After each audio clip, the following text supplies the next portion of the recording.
گفتم تو را از خطا ترساندمت، چون خطا کردی بگویم از خطا بدتر شدی. جای خوانده بودم که میگفت در زندگی تا میتونیم اشتباه کنیم و این قشنگترین جمله بود که شنیدم.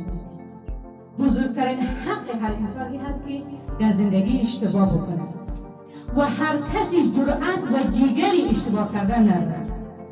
او آدمایی که میگن من در زندگی هیچ اشتباه نکردم، هیچ وقت شکست نخوردم، اصلا هیچ کاری مفیدی در زندگی انجام ندادن، هیچ موفقیت و دستاوردی کسب نکردن. تمام آدمای موفق دنیا را ببینید بزرگترین شکست ها و بزرگترین اشتباهات را در زندگی داشتن. هر چقدر تاریک‌تر روشنایی بیشتر، هر چقدر سخت‌تر آسودگی بهتر. اگر خودت فعلا در سخت‌ترین دوران زندگی هستی، اگر اشتباه کردی، اگر شکست خوردی، به خودت افتخار کن، چون فعلا تو در جنگل هستی که دیگرها اصلا از فکر کردن به جنگل حتی نیستن.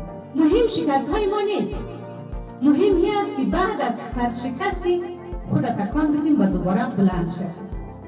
انسان قدرتمند کسی است که مسئولیت شکست ها و اشتباهاتش را میپذیره، خودش را اصلاح میکنه و در طرف اصلاح شد.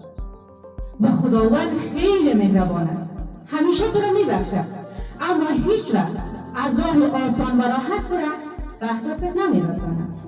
در کجکوری ها، در تندی ها، در پستی و بلندی ها لول میخوری، میفتی، خورد میشی، تکه تکه میشی و بعد راهش را جلوی پایت میگذاره، میگه حالا پیشی با دستای خودت تکه های خودت را کنار همدیگر بچین و از نو بساز.